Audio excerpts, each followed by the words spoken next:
அன்பான தேவஜனமே, ஆதியாகமம் 21ஆம் அதிகாரத்தை நாம் வாசிக்கும் பொழுது அங்கு ஆகார் என்று சொல்லி ஒரு நபரை குறித்து அங்கு வேத வசனத்திலே நாம் பார்க்கிறோம்.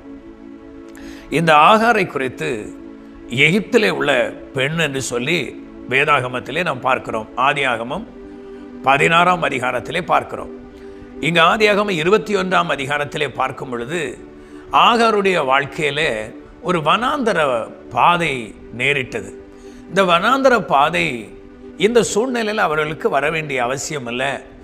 ஆனால் வாழ்வு கொடுத்ததான உதவியாக இருந்ததான நாச்சியாரை மறந்து நடந்ததினால் இவருடைய வாழ்க்கை வனாந்தர பாதையிலே வர வேண்டியதாய் காணப்படுகிறது. இன்றைக்கும் அநேகர் அப்படி தான் கர்த்தர் வாழ்வு கொடுக்கும்போது அந்த வாழ்வு கொடுத்த தேவனை மறந்து போகிற ஒரு சூழ்நிலையாய் காணப்படுகிறபடியினால் நிறைய பேருடைய வாழ்க்கையிலே ஒரு வனாந்தர பாதை, ஒரு வறட்சியான பாதை, ஒரு சோதர ஆசீர்வாதத்தை, ஒரு சந்தோஷத்தை, ஒரு மகிழ்ச்சியை காண முடியாமல் தவித்து கொண்டிருக்கிறவர்கள் ஏராளம். அதே போலவே இந்த அருமையான சகோதரியும் வனாந்தர பாதையிலே தனித்து விடப்பட்ட சூழ்நிலையிலே, தள்ளப்பட்ட ஒரு சூழ்நிலையிலே ஆகாரும் அவருடைய மகனுமாய் காணப்படுகிறார்கள்.